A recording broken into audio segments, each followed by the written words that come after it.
Bonjour à toutes et à tous, bienvenue dans Art et Marché, votre émission hebdomadaire consacrée au marché de l'art. Pour l'actualité, nous allons recevoir l'une des marchandes d'art qui vient de rejoindre le conseil d'administration du syndicat national des antiquaires et galeries d'art, le SNA. Alice Cargard, directrice associée de la maison Rapin, va nous donner plus d'informations sur les nouveaux dossiers sur lesquels ces nouvelles recrues vont travailler. Pour l'interview de la semaine, Antoine Lebouteiller, directeur du département d'art impressionniste et moderne de chez Christie's, sera notre invité. Nous reviendrons sur la vente inaugurale de Christie's dans son nouveau bâtiment à Hong Kong, une vente qui avait pour œuvre phare un tableau de Van Gogh et une toile de Claude Monet. Restez avec nous tout de suite, c'est Art et Marché.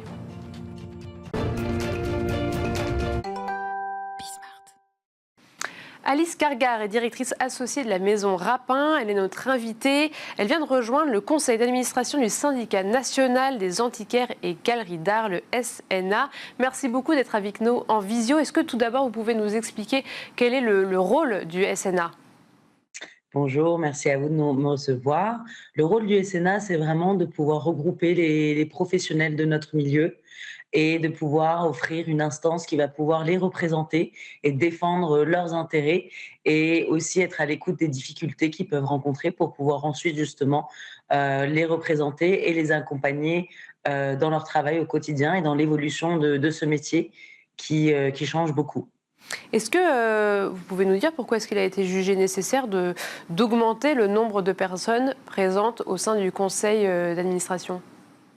Alors, il y a eu une augmentation, mais il y a aussi un changement. Certaines personnes qui étaient déjà membres ont laissé aussi leur place pour pouvoir justement renouveler l'approche qu'on pouvait avoir du SNA, apporter des profils nouveaux, parfois un peu plus jeunes, qui vont pouvoir aussi apporter un œil différent, des connaissances différentes sur des questions pour mieux accompagner les professionnels face aux enjeux d'aujourd'hui.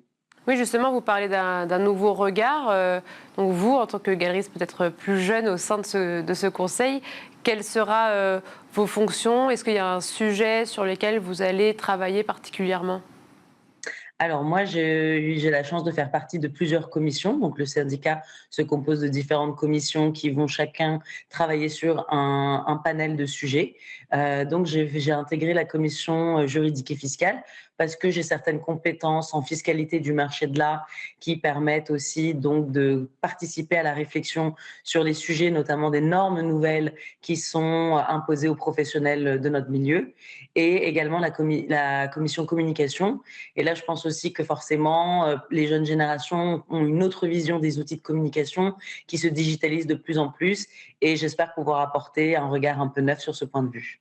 Et vous allez accompagner, j'imagine, les galeristes autour de leurs questions de fiscalité, etc. Est-ce qu'il y a un sujet fiscal ou réglementaire qui vraiment nécessite plus d'accompagnement que d'autres ? Est-ce qu'il y a une question spécifique qui a plus de difficultés ? Tout à fait. Il y a même en ce moment 2 questions en particulier qui ont quand même nécessité pas mal d'interventions. On peut parler de la question de la réglementation contre la lutte contre le blanchiment d'argent et le financement du terrorisme, qui impose à plusieurs secteurs, dont les professionnels du marché de l'art, une réglementation assez précise pour contrôler les flux monétaires et qui engendre donc des vrais systèmes à mettre en place en interne par les marchands.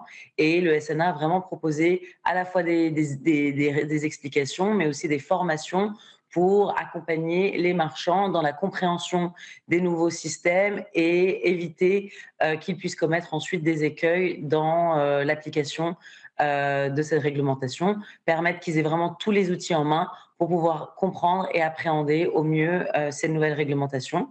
On peut aussi parler des réglementations sur l'importation et l'exportation des biens culturels qui vont rentrer aussi en application en 2025 et qui vont apporter beaucoup de nouveautés, notamment pour les professionnels qui travaillent avec l'archéologie,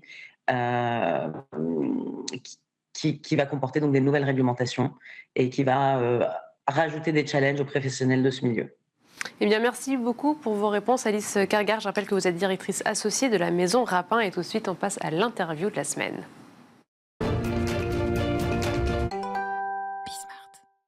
Christie's inaugure son nouveau siège en Asie-Pacifique grâce à une première vente du soir consacrée à des œuvres du XXe et XXIe siècle.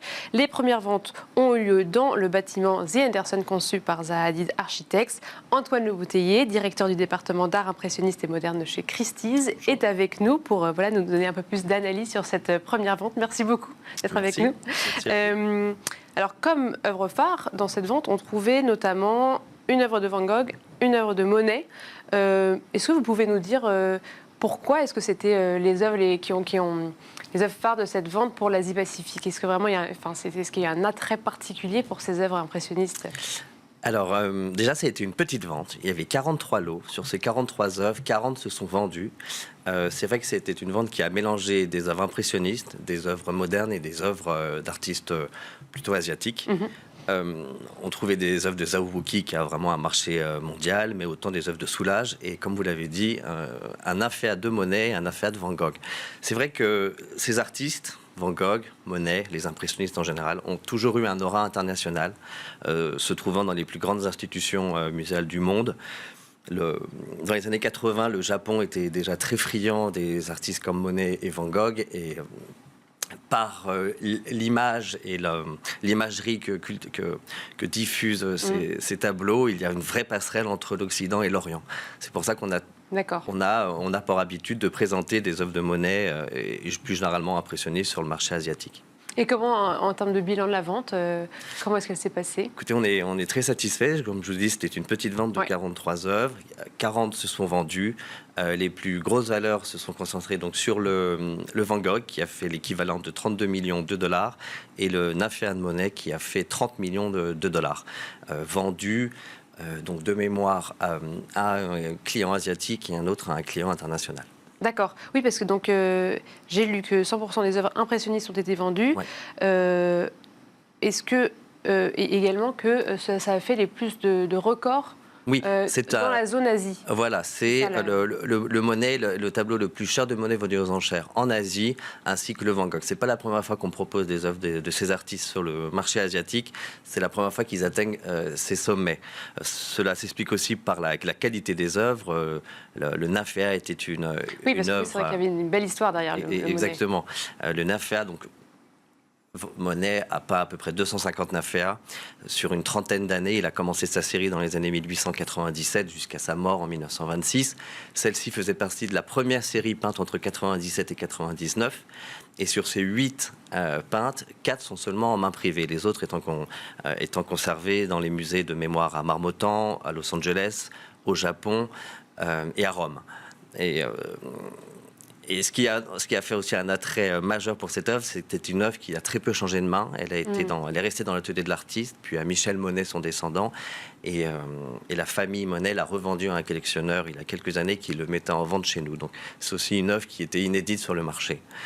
Une œuvre aussi par son cadrage extrêmement moderne où le focus est fait sur le Naféa et sa fleur en perdant tout effet de perspective et de mise en abîme. Oui, très moderne pour l'époque. Moderne, absolument. Est-ce que vous pouvez nous expliquer comment on fait pour donner une estimation à ce genre de tableau? Parce que là, c'était estimé entre 25 et 35 millions. Oui. Est-ce que pourquoi pas plus, pourquoi pas moins en termes de différence entre tous les millions? C'est vrai que le marché de Monet comme Van Gogh, ce sont des marchés très matures. En revanche, on a toujours des prix référents, des œuvres similaires passées dans le passé, qui ont été présentées dans le passé, qui nous permettent donc d'établir une estimation par rapport aux résultats précédents.